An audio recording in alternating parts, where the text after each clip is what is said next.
Welcome back to Class on Grass Podcast, Season 3, Episode 13. Had to make sure my hair Checking was the right. hair. Yeah, I had to make sure it was right. Of course. Yeah.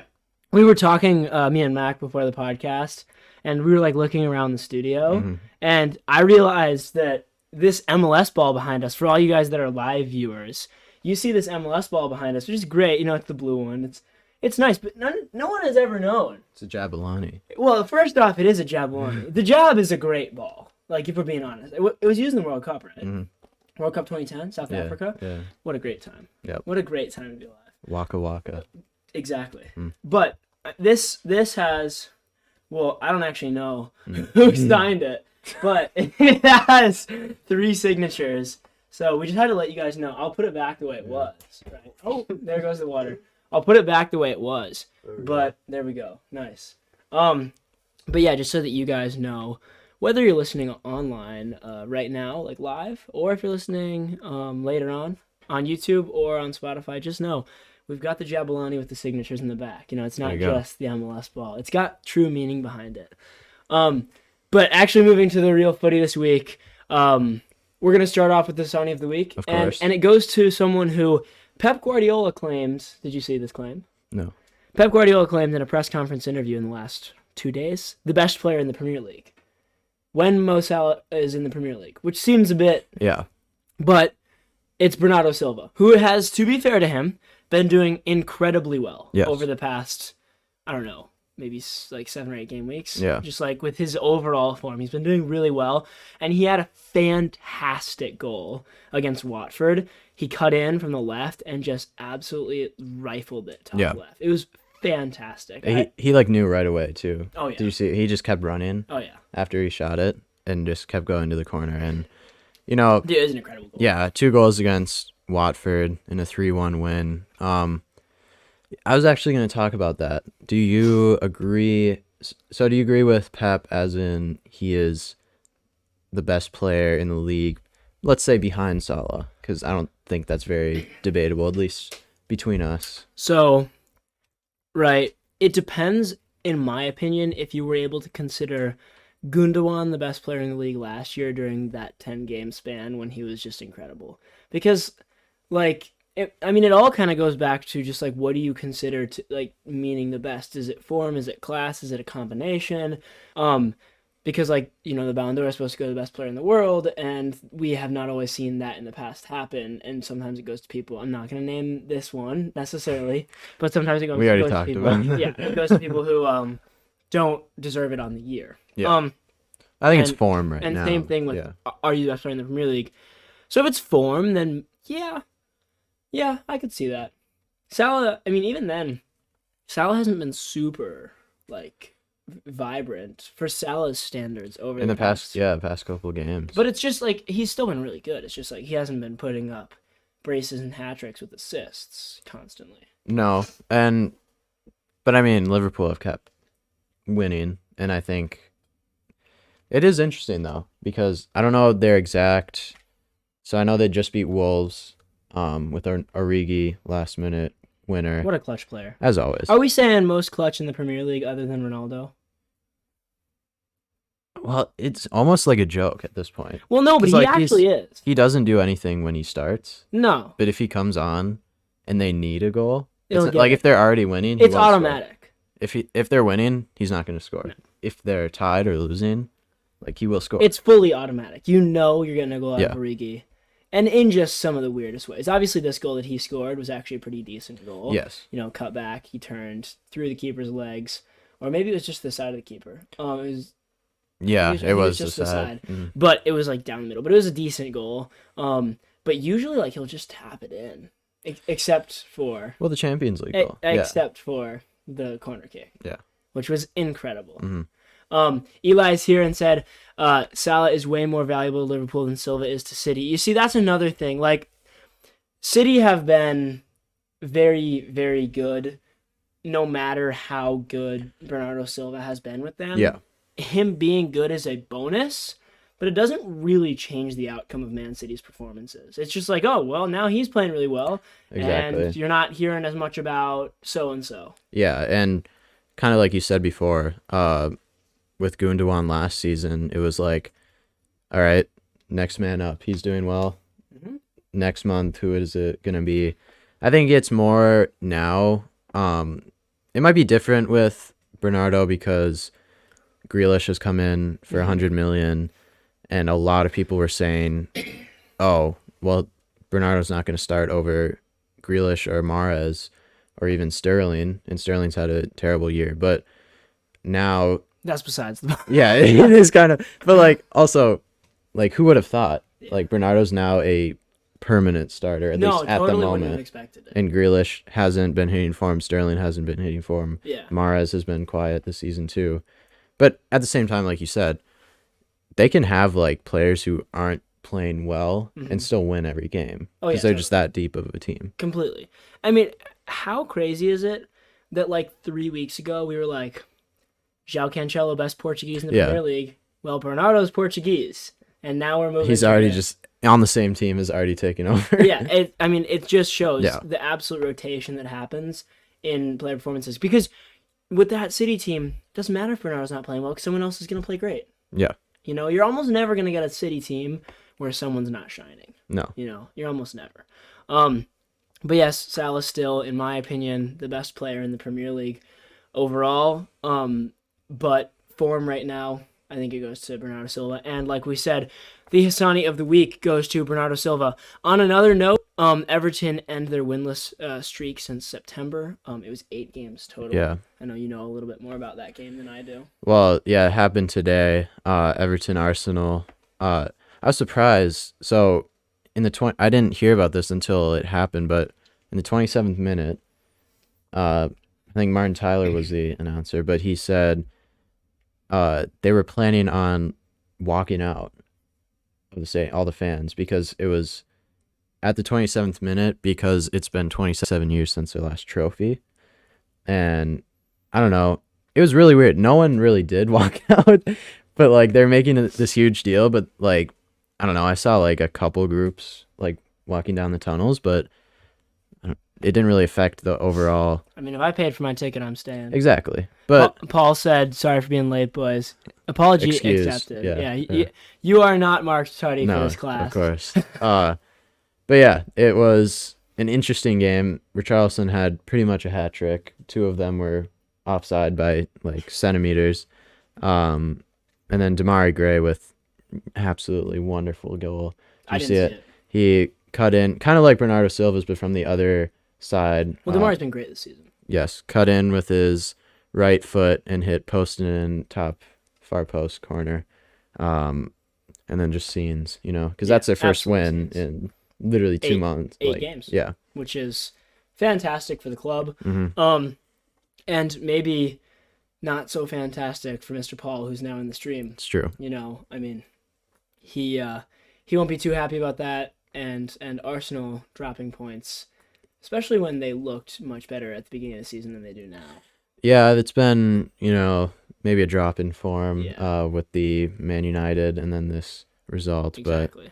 But, Paul, I was late, but at least I showed up to this, unlike the Arsenal players did today. Wow, there it is. Completely described. I mean, they showed up feels. First half. Yeah. They went in winning 1-0 at half through Odegaard, but yeah, maybe that second half wasn't exactly what you wanted to see, but yeah. Exactly. Moving over to Manchester United, which is probably some of the biggest news we've had, over the past week and so on.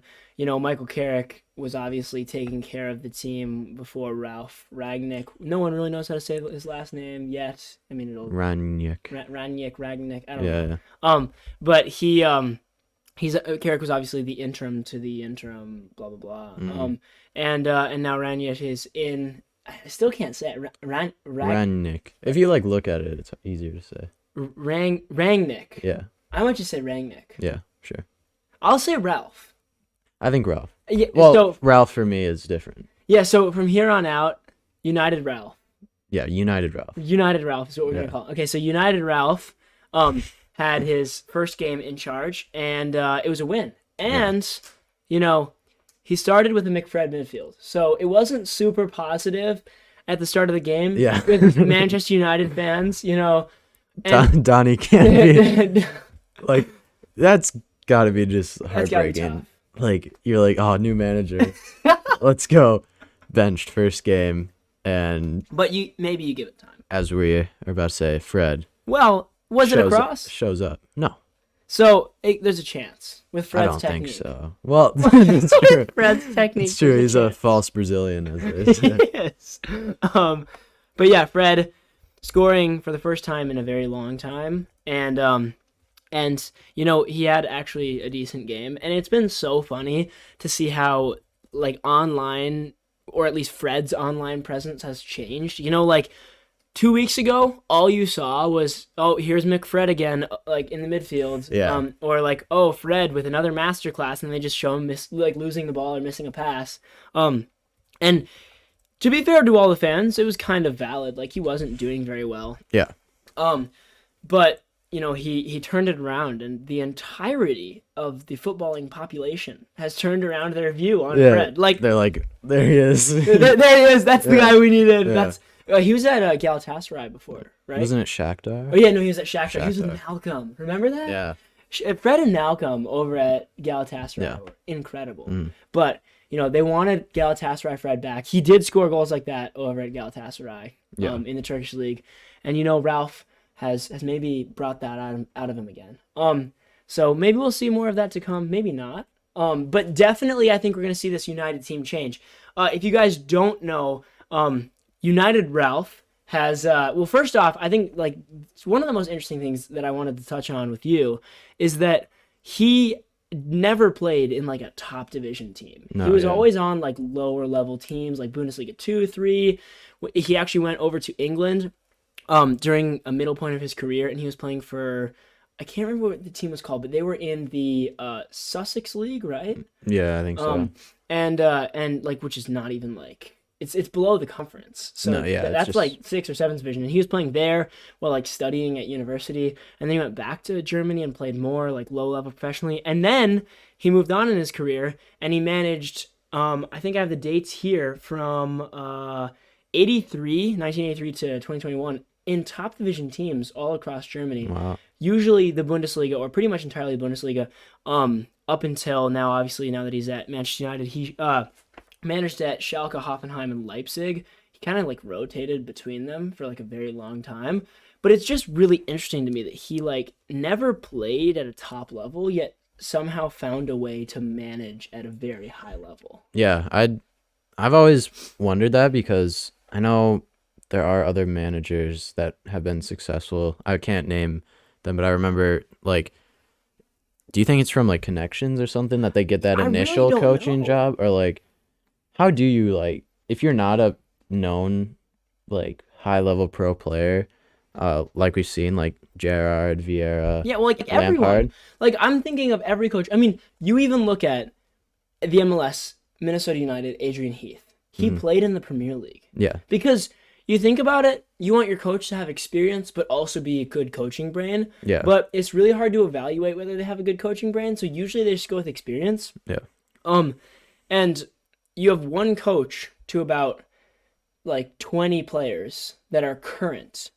And that coach can be retired from like really any like any time at all.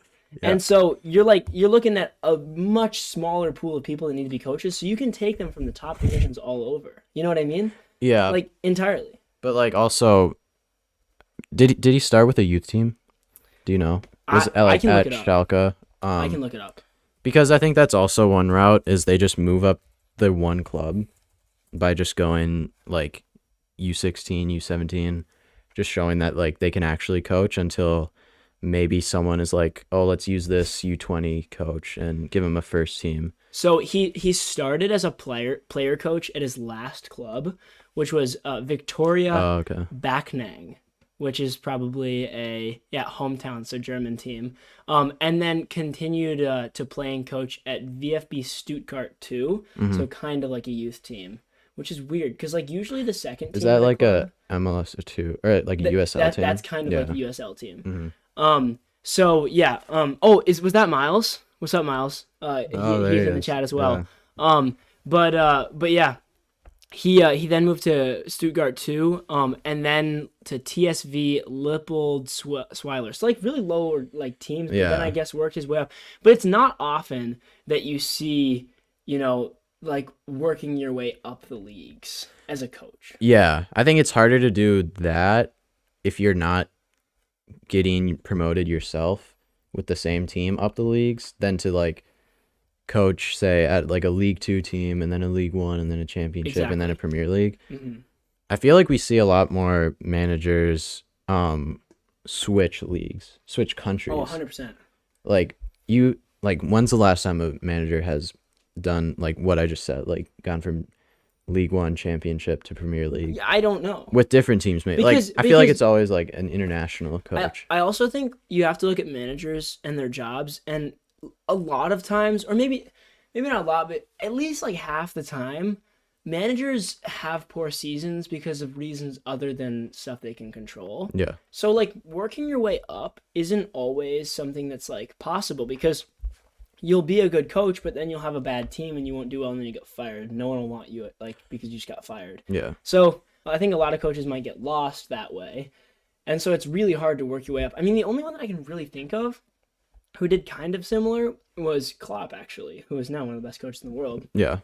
But he started at a much smaller German team in Bundesliga 2 and played there, and just like, even with Liverpool, like when he came in 2015, he that Liverpool team was not very good. No. They were kind of like almost like Arsenal is right now, maybe Spurs. That very like, if you're saying the big six, they're sixth out of the big six, and like by far. But then he really he got the signings he wanted, I feel like, and then got the results, and then really just grew a very strong side. Yeah. That hasn't changed much in the past couple of years because it's been so successful. Exactly.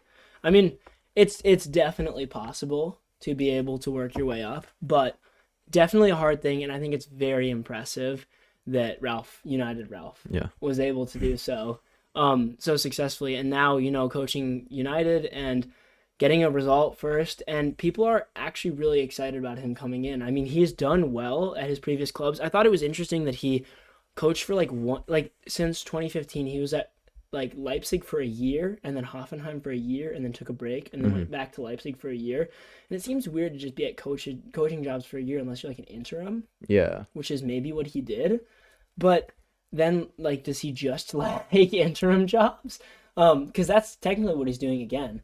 But I mean, we'll have to see. But yeah, I'm very, very interested to see how he does with this team, if he's able to turn into like the next Klopp or something like that.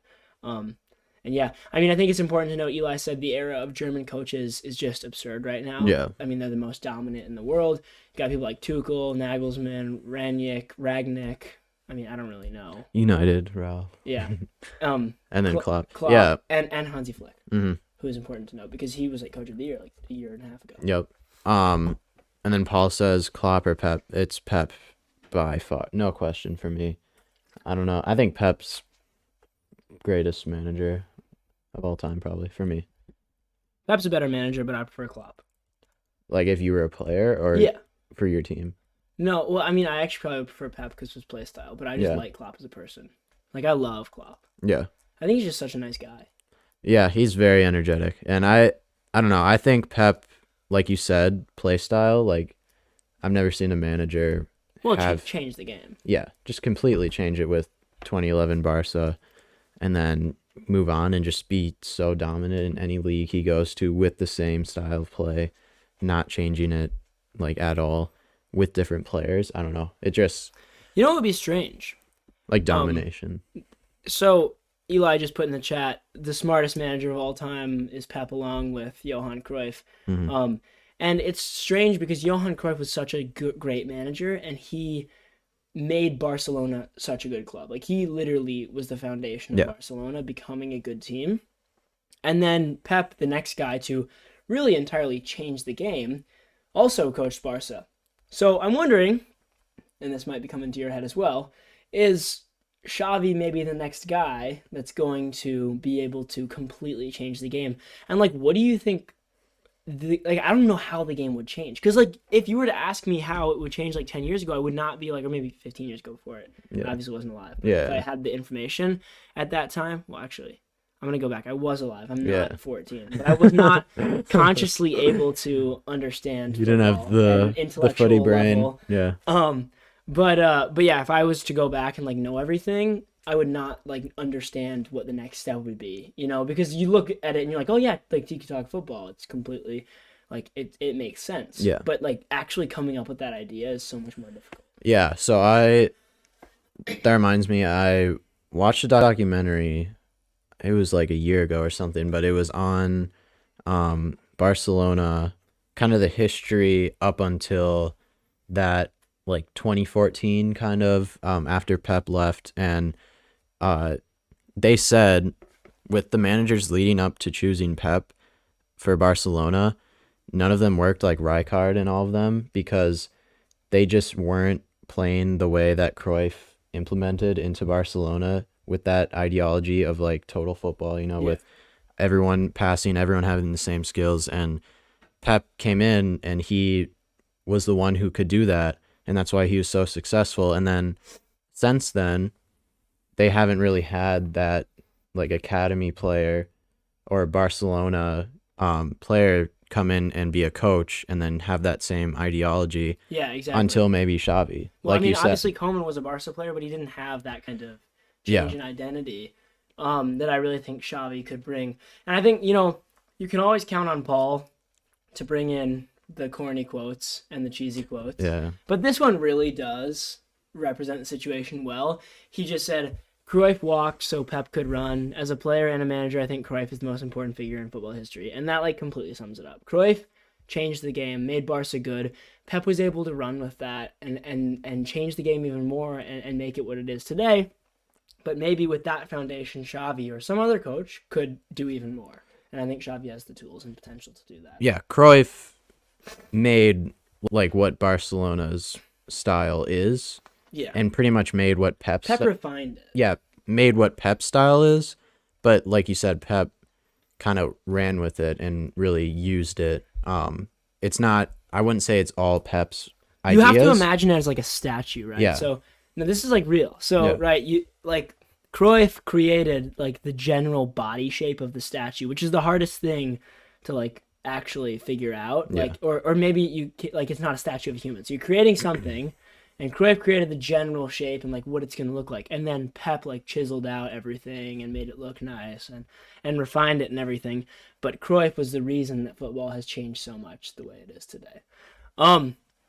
Moving away from the Johan Cruyff, Pep Guardiola, Xavi, United Ralph talk, and moving over to the COG Derby. You know, that's what we're calling it on the COG Media channel. Yeah. If you guys don't know, me and Mac are bitter rivals when it comes to the COG Derby. Yes. It is a well-known derby around the United States and the world. Honestly. Even. Everyone tunes in to watch. But if you didn't look it up on Wikipedia or see it on ESPN, the COG Derby is Brighton versus Southampton. Brighton is obviously my team that I take pride in, and Southampton is Mac's team that he takes pride in. And they played this Not weekend. a lot of pride, but No. That he takes interest with some pride I follow a little removed. bit. Yeah. But yeah, the game happened this past weekend, and you know, Brighton we did what Brighton's doing. Well, we did what we do too. I think it was very quite the perfect. Exactly. If you needed to know anything about Southampton or Brighton, just watch that game fully through, and that is pretty much what both teams will play like in any other game this season. Yeah.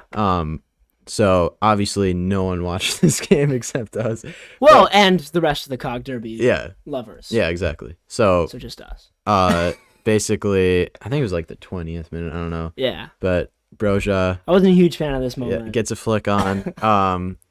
Shane Duffy's running back and goes in for the slide to block right before Broja shoots. He does a Ronaldo chop, then outside of the right foot, finish past Rob Sanchez, who really did not Shaky have start. not a great game. I think he gave away the ball about 10 times the whole game. All right, has your opinion? I know you love him. I Has love your Rob. opinion changed? No. Because you don't really have a None. backup. Nope. Who is your backup? Jason Steele. So yeah, you don't really have a backup. I remember him from the. What did he play for West Brom before? No, he's been with us for a bit. But he came in when Matt Ryan wanted to go to Arsenal. Yeah, What an idiot. is he still with us? Yeah. Oh wow. When he wanted to go to Arsenal, and when Rob got injured. Or no, it was like Rob was on international. Yeah. Paul's probably gonna correct me that like Matt's not at Arsenal anymore, but Yeah. Jason Steele has holes for hands. Dude, he is not ideal. I'm glad we have Rob. Well, do you know about our goalkeeping situation now? So Alex is not. So Forster is injured. Frazier's out. Frazier's injured. McCarthy got injured during the game. Didn't call to the bench to get replaced. Played the rest of the game, then conceded. And then Southampton Ralph got super mad post-game because McCarthy's now out. Now we don't have a goalie. We just signed Willie Caballero on an emergency short-term contract, which honestly I'm excited about. I'd love to see Willie in that there. And then, well, Neil, you can talk about the second half of the game. Well, I'll talk flow about of the the second game, half, and yeah. then I'm going to talk about the future of Brighton and how we're going to get relegated. So basically, the game proceeded, and it was a Brighton normal game. Yeah. You know? There was some chances created from Brighton, but I thought it was overall pretty sloppy from us, actually. I'd say we somewhat dominated. You At dominated. least the first half. Definitely the first half. Yeah. But then, obviously, Jakob Moder, who did pretty much nothing. Great the little whole middle game. part he's got. The whole game, he did nothing. Yeah. Then he went out for a volley, and he hit it really hard. And then Mape like settled it before it went in the goal. Turns around. This is in like the 98th minute after everyone's been injured. Yeah. Literally, hits no it. one cares about the game. No anymore. one, everyone's done with the game right now. Yeah. And he hits it, and it goes post in, ties it 1-1 for the second time in a row, and shushes the crowd Yeah. for the second time in a row. I don't know what Neil Mape is. Well, I just love it. At this point, I love it. Yeah. But it's crazy. It's craziness. I couldn't tell if I was mad or like whatever. Obviously, I was expecting them to equalize, as I told you like 20 minutes before. Oh yeah, I was you told me. I was you were like, don't we're worry, still gonna lose. don't worry, you're gonna score like 100%. You texted me and you're like, no, it's fine. You guys are gonna score. Yeah, like It's super serious. yeah, like because it just does happen every single time we take a lead.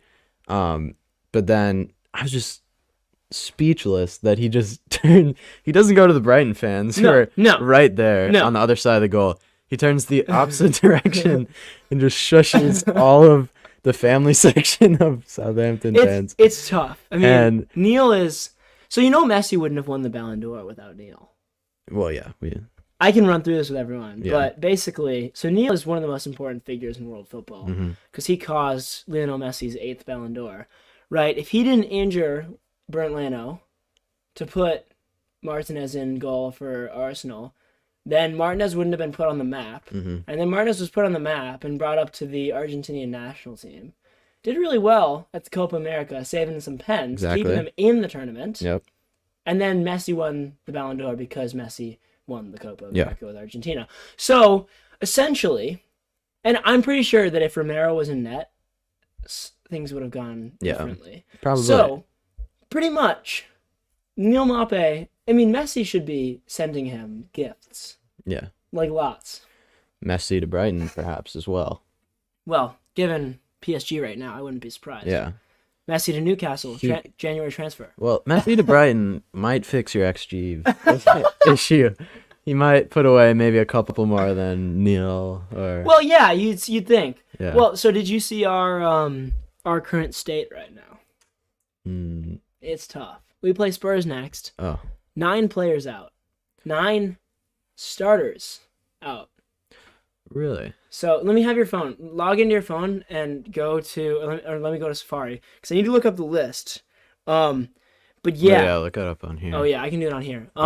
Well, Chris, just a fan of the podcast, just told us that Spurs also have a COVID outbreak with 6 positive cases. So you guys might be playing like a B squad. Well, scrimmage. we're playing our own B squad. Yeah. I don't know if this is gonna be up to date. Okay, yeah. So basically, Joel Veltman injured. Lewis Dunk injured. Leandro Trossard injured. Why are they not showing the rest of them? On top of that, Webster is out. Duffy is out with a red card now. Because he got an extra yellow. You had 2 players who did that, right? It was Duffy and I can't remember. No, I don't think so. But we did too. Mm-hmm. Romeo and Salisu both are out. But yeah, basically our whole back line, Dunk, Webster, and Duffy. So we're gonna have Dan Byrne. Actually, no, Dan Byrne might be out now too. Yeah, it's a tough one. Lallana's out. Trossard's out. Danny Welbeck's out.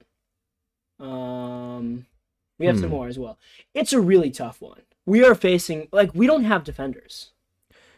That might be an issue. Yeah. Especially with Son for Spurs. Oh, it's gonna be really tough. Like, well, obviously I don't know your squad, but we don't have Do depth. you know of any other defenders? No, I do not know. Oh, Sarmiento, our backup defensive mid, out. I did. We brought him up to the 23s. I remember hearing about that. Yeah. So you got Lamptey. Lamptey and Kooks out wide are still good. Cucurella and Lamptey are. He had a terrible game. Cucurella. I'm just gonna put that out there. Yeah. He was not great. But yeah, we still have them out wide, so we're fine on the flanks. You know, we've got Enoch and Basuma in the middle. Basuma was quiet. Well, in the COG derby. He needs to be a bit quieter these days. Maybe it's for the best. People don't realize he's still playing. But that's a good one. Yeah. But if you don't understand, well, you're never gonna understand. Yeah. Just look up for yourself. You know what we should do? We should segue. We should just do a quick detour. There was a previous question from Paul. Did you see what happened with Reynoso? Yeah. There's criminal investigation. There's a criminal investigation going on with Emmanuel Reynoso. This time apparently involved violence. Yeah. And the use of firearms, which is not what you want to see from your best player at your club. No, and at all. But honestly, he can go. I was not a fan of Reynoso this past season. The last thing we know of him is probably his worst performance with He's United a great player, and he can be a great Portland, player. Yeah. But, dude, he didn't go back on defense. Remember the goal that Blanco scored against us? He lost the ball and literally just didn't run back. Yeah. I was like, what are you doing? We'll see. I mean, he might be in Prison FC. It's true. He might be entering. Really are making some big moves. They're making some this huge year. moves recently. Yeah. Prison FC is strengthening massively. Yeah. I mean, it's ridiculous. Their outside back selection is unbelievable. But in all seriousness, will Reynoso be starting? Yeah. In all seriousness, but yeah, I guess we'll move on. So Chelsea as well. I know Eli might be a little upset. Yeah. They've had a bit of a bump in the road as well. Oh, totally. With a tie against a just United team under Carrick, who really Chelsea should have been putting away. Yeah. And that was a couple weeks ago, and then they just lost. Well, they won by only 1 goal against Watford. I believe it was 2-1, which again, Watford, bottom of the table. If you're going to be a top, a first team in the Premier League, you probably should be putting more away against them. But then this week, they just lost 3-2 to West Ham. I mean, yeah. It was not what you'd want to see from this Chelsea team. Obviously, West Ham has been doing much better, or not even much better. They've been doing really well this season. Yeah. But from a Chelsea side that is ridiculously strong, that's not what you want to see. Chelsea had the majority percent of possession throughout the game, 63% possession, 19 shots, 7 on target, to West Ham's 36% possession, 11 shots, and 5 on target. So clearly dominating in all of the stats about keeping the ball and going forward and getting yourself chances. They just couldn't put it away. Obviously, the game started with a Thiago Silva header, which was actually pretty good, and I think Thiago Silva's been doing really well recently. Really well. Considering his age. So they started off well, but then Lanzini had a penalty off of a Jorginho mistake, and a second consecutive Jorginho mistake in 2 games, which is not what you want to see from your midfielder that's supposed to not make mistakes. No. And then that was followed up by a Money Mace goal, which was actually very, very well taken. He's quietly come back into the form he had last season, after being out with an injury for a while. But yeah, a goal and an assist, I believe. Yeah, I mean, he did really, really well. Yeah. So, yeah, that volley was incredible. He took it so well. Like, the ball just seemed to hang in the air, like, the whole time, and then he just hit it. Perfect timing. Exactly. Yeah. And then following Money Mace's goal, Jared Bowen had a nice one, and then Masuaku finished it with a less nice goal, but kind of sneaky, you could say. I mean, obviously a cross. Yeah. Kind of like we said with Fred. but this time, actually. Deflected cross, and Mendy. People are saying Mendy overrated, all that. He should have saved it. You can't really, as a goalie, you're expecting a cross 100%. Mm-hmm. And then for it to sneak in there, he still got a hand on it, which maybe people are saying he could have given that little more effort, but it's just an unlucky one to lose the game with. So yeah, they dropped to 3rd. Liverpool are in 2nd, and Man City are 1st now. And West Ham are still 4th. Yeah. Mm-hmm. So, I mean, definitely hurting them. Eli said having to start Jorginho and Ruben Loftus-Cheek in 3 to 4 consecutive games hurt us. I mean, yeah, when you're not playing with Kovacic or Conte, with Jorginho. Is Conte injured? He is injured. Yeah. So that's a tough one. And, I mean, Saul is not coming into form at the club. What happened? I don't think he even, I don't really understand how the whole he was a down. Fantastic player. He was really good. Atletico. He was really, really good. But Eli, you're going to have to tell us what you think has happened. Because what are your opinions on Saul? Because man was amazing. He was amazing. They sign him, and we're like, wow. Like, Jorginho, Saul, Kovacic, Conte.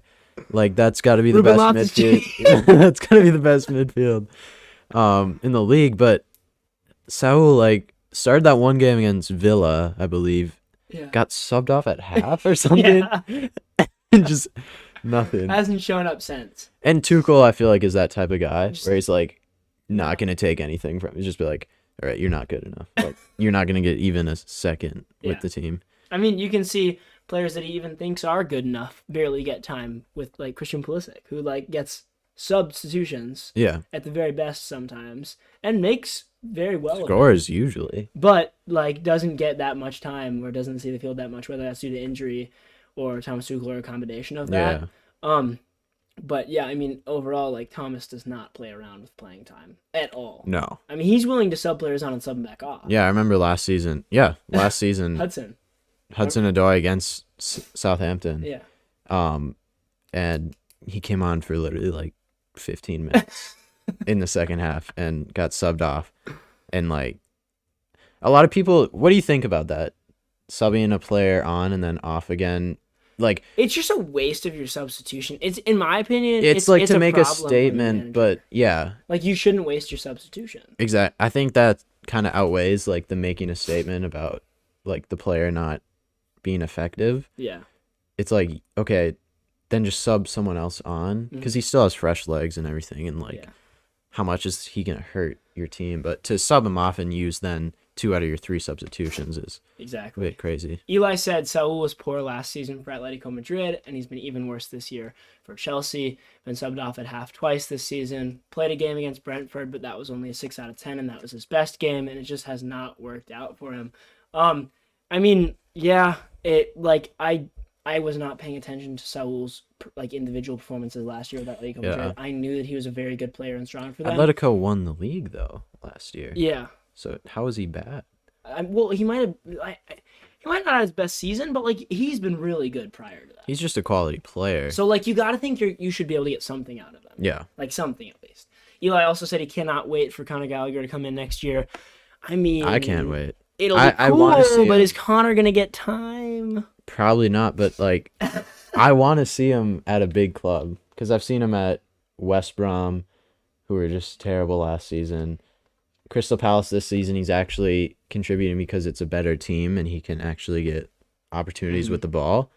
But I do want to see him at Chelsea. At least, I mean, who thought Loftus-Cheek would get this many starts and this much playing time? Yeah. I feel like Gallagher would play over Loftus-Cheek next season. Yeah, probably. Although at least the order. Positions, yeah. Like kind of. I mean, yeah, he's kind of done a little reversal because at the beginning of this year, if you had to ask me, you know, Conor Gallagher, like, what do you think of him? I'd have been like, he's the Tesco's Todd Cantwell. Yeah. And he's just pulled that in a reverse card out of his back pocket. Yeah. And now Todd's kind of the Tesco's Conor. Todd has been shaky. I mean, he has been injured, as pretty much everyone this season has been injured. But like, he was shaky at the beginning of the year, dude. Yeah, he was not very good. I want Todd from 2 years ago, where he scores against Man City at with home. Conor. Yeah, at Chelsea. That would be unbelievable. The blonde duo. Oh, dude, I mean, that's a swag 11. Yeah. Import right there. True. Like we should do. Well, swag 11 Todd was already. Does Gallagher make the swag? We'll have to discuss this in private and then come out with that. We should make another one because I think 2021. I think we're dropping Pogba. Oh yeah, and that might be a Conor spot. Conor might slide in. Yeah, exactly. You never know. I mean, Eli said the Cobham influence is unmatched. I mean, Chelsea is doing well, like you said, La Cobham. Check out the website. Check out the website, classandgrassmedia.com for some nice articles. Exactly. And then to finish out Europe, the Der Klassiker was actually this weekend as well. Did you see the picture of Dortmund's coach being carried? No. What? So when he was arguing the ref about the VAR decision, yeah, his assistant coach had to come get him, pick him up, and carry him off the field. Yeah. So Bayern won 3-2. Lewandowski had a brace. Haaland scored and Brandt scored. And then Kingsley Coman. But did you hear what Bellingham said? Well, I think everyone did. Yeah. Well, so he's being like investigated criminally now for his comments or something like that. So he said the ref that officiated that game has had match fixing like scandals in the past, and he was chosen for like literally the biggest game, and then he was like, what do you expect from that ref? And then now obviously he's gonna get fined, which usually when you Jude will get fined. Yeah, but then like something about like investigations. Like it wasn't like threatening, he was just like telling the truth pretty much. Right, maybe Jude has had that influence from FIFA. You know, FIFA match fixes, we all know that. Yeah, this is this is common knowledge. Yeah. That FIFA match fixes, obviously not the organization, but the game. And so Jude maybe has had influence from that. Maybe. There's a possibility Yeah. there. But yeah, the Der Klassiker, I actually didn't watch the game, so I only know about the like huge controversy and then the coach being carried off. Do you know who won? Bayern 3-2. 3-2. Yeah. No, we already said that. Oh, did you? Yeah. I was not focused on that. Yeah. But I mean, Lewandowski, former Dortmund player, again scoring 2 coming goals. back to the grounds, or was it at the Bayern Stadium? No, it was Dortmund. Okay, yes, coming back to the old grounds. Do you think the fans enjoy his presence? No. No, because he's probably won Bayern the game in like every year since he's left. But yeah, we'll have to follow up on and see how Jude has kind of. Yeah. You know, we've got a couple things. Next episode, we got a couple things to follow up on. Where is E-Man in his investigations? Right, because that's obviously top of our minds. Where is Jude in his investigations? And then the next thing we can follow up on next time will be what happened in the MLS final. That's this week, right? Yeah. At Timbers Stadium, which is a fortress, we all know it. We've been there in multiple occasions. And struggled on FIFA and in real life, and struggled. It's a tough place to play. But New York City FC is going to Portland, and I mean, I personally think that this is a Portland Timbers win. Really? Yeah. It's at I like the it's fight. at Providence Park. What are we? This is not a question for me. Well, See, I don't want it to happen because Portland beat us. Yeah. And convincing. I like the New York team. Castellanos, very good player. They seem to have a nice fight in them. They obviously won against Philadelphia in the last minute. They beat number 1 ranked New England on penalties. And, I think, I don't know, I like New York for this matchup. I think it's going to be high scoring. Well, maybe you expect that with MLS games these days. As we have always said, it's a theme on the podcast. You can't predict the MLS. It's not. It's not a predictable sport. Literally. It's not even soccer. It's just some other thing. It's just some like anything you think could never happen. It's just oh yeah, there's been 5 penalty shootouts this playoffs, and there's only been 8 games or something. And yeah, I'd say I take New York, maybe overtime, 3-2. Yeah. Perhaps. Yeah. What about you? Portland, 3-0. Providence Park, but 3-0. Yes, but keep your eyes peeled for better MLS predictions and I don't know, just overall punditry over the next couple of weeks. Yeah. As that may be something that's incoming. Mm-hmm. But yeah, I think a 3-0 is to the Providence Parkies. 3-0 in the first half, or 3-0? 3-0 in the first half, and then holding the fort. Great. Second half. but moving the ball well. Yeah. Just keeping it. Literally. Rondos. Okay. Rondos. Second Okay. half. Yeah. 5v2 in different parts of the field. Yeah. So that's my personal belief. And then moving on to fantasy as we finished out, I do have to address Paul's question though before. Thoughts on Lenny's ECNL team winning 3 games this weekend? Could they beat Arsenal? I think it's a possibility. We are a very good team. Yeah. I think it's a possibility. If you play at Providence Park. Yeah. If we play at Providence Park. Yeah. And then I think, as Eli said, I was mugged off the Ballon d'Or. I think then it's a possibility. Yeah. If Providence Park is the home ground. Mm-hmm. But only if Providence Park is the home It ground. makes all the difference. Oh, dude, I don't have my phone with me today, so I can't do fantasy. Well, I can see your draft fantasy. You can run through my team for me. Yeah. So for my regular fantasy team, we won't be able to see Leo's. I got 35 points. Average was 43. That's a tough one. But as you can see, no oranges in the starting. So 11. you see that's kind of a new thing that I have, started to take note. It's kind of like my own little game. Yeah. How focused can I be on fantasy without the least amount of work for the best reward, which is, and the reward is not points, it's keeping the players without blanking on zeros and without them out of the game with injuries and suspensions. Yeah. So as we said last podcast, I was going to captain Livermento for these 2 games against Leicester and Brighton. Mm-hmm. So a solid 4 points in both games. But you did it, and that's the important thing. Okay, so who got the least points on the team? So if you also remember, I had Van Dijk captained, and then you were like, oh, no! and you're like, oh, captain Livermento, and I did it. So Van Dijk got 7 points this week. Okay, who got the least points on your team? Christensen with 0. Okay, who is your strikers? Pookie and Adams. I think you should captain Che this next week. Che? Mm-hmm. Okay. Mount with 13, which was lovely. Mount with 12 in the game week before as well. So, like we said, he's really giving it his all. Mm-hmm. Here, let me just change that real quick. Che is captain now?